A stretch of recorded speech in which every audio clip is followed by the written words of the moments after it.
5 times, 10 times Instagram రీల్స్లో లేదా YouTube షార్ట్స్లో ఈ స్టాక్ ఇంత పెరిగింది, ఆ స్టాక్ అంత పెరిగింది అని చార్ట్స్లో చూపిస్తారు. అవి చూడగానే వెంటనే మనకు ఒక థాట్ వస్తుంది, మనం కూడా అప్పుడే కొని ఉంటే ఎంత బాగుంటుండేనో అని. అప్పుడు మనం జస్ట్ ఒక 10,000 పెట్టుంటే ఇప్పుడు అది 50,000 లేదా 1,00,000 అయ్యేది కదా అని అనిపిస్తుంది. కానీ ఒక్కటి గుర్తుపెట్టుకోండి, స్టాక్ పెరిగిన తర్వాత రిగ్రెట్ అవ్వడం చాలా ఈజీ.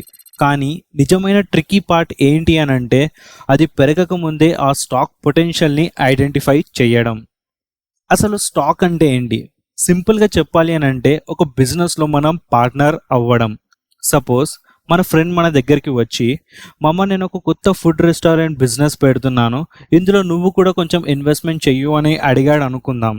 అప్పుడు మనం వెంటనే మనీ పెట్టేస్తామా? ఖచ్చితంగా పెట్టాం.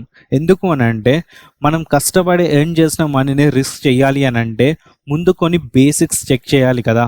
అందులో ఫస్ట్ది లొకేషన్, మార్కెట్ డిమాండ్. ముందుగా మనం చూసేది లొకేషన్. అంటే ఆ రెస్టారెంట్ అసలు ఎక్కడుంది, మంచి సెంటర్లో ఉందా లేదా జనాలు ఎవ్వరు తిరగని ప్లేస్లో ఉందా?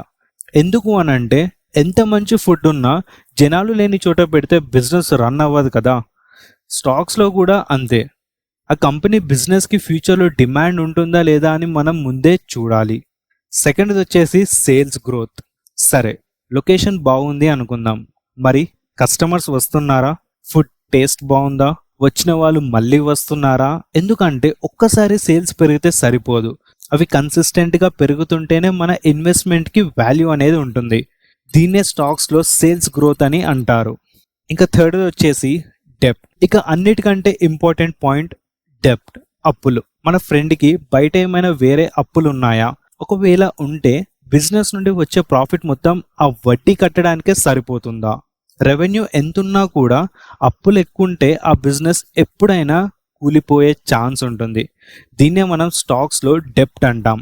అప్పులు ఎక్కువైతే కంపెనీ బ్యాంకరప్సీ అంటే దివాలా తీసే ప్రమాదం ఉంటుంది.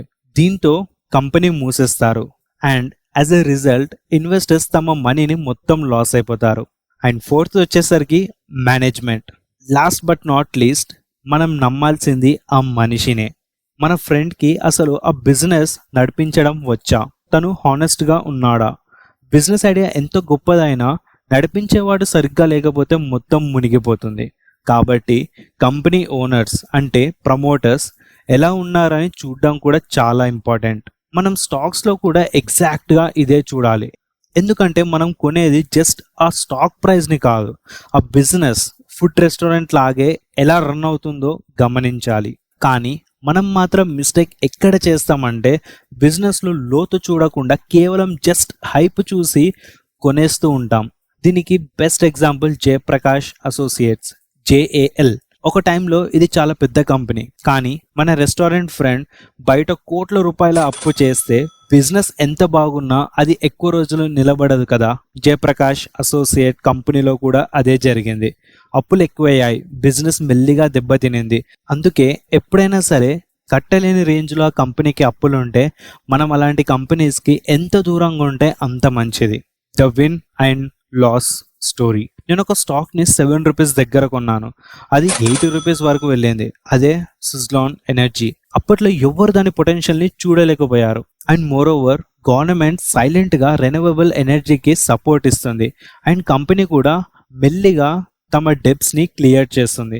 మన రెస్టారెంట్ పాయింట్ ఆఫ్ వ్యూలో చెప్పాలి అని అంటే, ఓనర్ మెల్లిగా అప్పులు తీర్చేసి బిజినెస్ని ఎక్స్పాండ్ చేస్తున్నట్టు మనకి కనిపించింది. అందుకే అది అంత పెద్ద మల్టీ బ్యాగర్ అయ్యింది. కానీ దాంతోపాటు నేను ఒక పెద్ద మిస్టేక్ కూడా చేశాను. ఎసెన్షియా అనే స్టాక్లో ఇన్వెస్ట్ చేశాను. స్టార్టింగ్లో అది పెరిగింది కూడా, అయితే ఇంకా పెరుగుతుందనే ఓవర్ కాన్ఫిడెన్స్తో ఆ గ్రీడీ మైండ్ సెట్ వల్ల నేను సెల్ చేయలేదు. కరెంట్ సిచ్యువేషన్ ఏంటి అని అంటే, ఇప్పుడు నేను అప్రాక్సిమేట్లీ 50% లాస్లో ఉన్నాను. సో నా మిస్టేక్ మీకు ఒక లెసన్ అవ్వాలి. అది ఏంటి అని అంటే, ప్రాఫిట్ వచ్చినప్పుడు కరెక్ట్ టైంలో ఎగ్జిట్ అవ్వడం కూడా చాలా ఇంపార్టెంట్. లేకపోతే వచ్చిన ప్రాఫిట్స్ పోయి చివరికి లాస్లో వచ్చే రిస్క్ కూడా చాలా ఎక్కువ ఉంటుంది. The war strategy. ఇప్పుడు మనం మెయిన్ పాయింట్కి వద్దాం. వార్ టైంలో మల్టీ బ్యాగర్స్ని ఎలా ఫైండ్ అవుట్ చేయాలి? మార్కెట్లో వార్ న్యూస్ రాగానే అందరూ భయపడి స్టాక్స్ని అమ్మేస్తారు. కానీ ఒక్కటి గుర్తుపెట్టుకోండి, బయట వార్ నడుస్తున్నంత మాత్రాన మన రెస్టారెంట్ ఫుడ్ టేస్ట్ ఏమైనా మారిపోతుందా? లేదా జనాలు తినడం మానేస్తారా? లేదు కదా. ఎగ్జాక్ట్లీ, క్వాలిటీ ఉన్న కంపెనీస్ మార్కెట్ ప్యానిక్ వల్ల మనకి జస్ట్ డిస్కౌంట్ సేల్లో దొరుకుతున్నాయి అంతే. అందుకే వార్ టైంలో ప్యానిక్ అవ్వకుండా ఫండమెంటల్స్ స్ట్రాంగ్గా ఉన్న స్టాక్స్ని సెలెక్ట్ చేసుకుంటే ఇవి ఫ్యూచర్లో మల్టీ బ్యాగర్స్గా మారే ఛాన్స్ చాలా ఎక్కువగా ఉంటుంది. నెక్స్ట్ టైం మనం స్టాక్స్ని సెలెక్ట్ చేసే ముందు ఈ సింపుల్ పాయింట్స్ని వెరిఫై చేద్దాం. డెప్ట్, అప్పులు తక్కువ ఉండాలి లేదా మెల్లిగా తగ్గుతూ ఉండాలి. సేల్స్ కన్సిస్టెంట్గా పెరుగుతున్నాయా అండ్ బిజినెస్కి ఫ్యూచర్లో డిమాండ్ ఉందా? ఓనర్ ఫోకస్, ఓనర్ తమ బిజినెస్ని ఎక్స్పాండ్ చేస్తున్నారా? ఎగ్జిట్ ప్లాన్, ప్రాఫిట్ వచ్చినప్పుడు ఎప్పుడు బయటికి రావాలో ముందే ఒక ప్లాన్ ఉండాలి. గుర్తుపెట్టుకోండి, మల్టీ బ్యాగర్ స్టాక్స్ అంటే ఏదో మిరాకిల్ కాదు. బిజినెస్ సైలెంట్గా ఇంప్రూవ్ అవుతున్నప్పుడు మార్కెట్ ఎప్పుడోకప్పుడు దాన్ని నోటీస్ చేస్తుంది. అప్పుడు స్టాక్ ప్రైస్ ఆటోమేటిక్గా ఫాలో అవుతుంది. ఈ వీడియోలో మనం ఒక ఇన్వెస్టర్ మల్టీ బ్యాగర్ స్టాక్స్కి ఉండాల్సిన బేసిక్ అండ్ ఇంపార్టెంట్ సైకాలజీ గురించి మాట్లాడుకున్నాం. ప్రాక్టికల్గా చార్ట్స్లో ఈ డెప్ట్ ఎంత ఉండాలి, సేల్స్ గ్రోత్ పర్సంటేజ్ ఎంత చూడాలి అనేది మనం నెక్స్ట్ వీడియోలో డీటెయిల్డ్గా స్క్రీనర్ పైన చూద్దాం. సో ఈ వీడియో నచ్చినట్లయితే లైక్ చేయండి అండ్ మీ ఫ్రెండ్స్కి కూడా షేర్ చేయండి.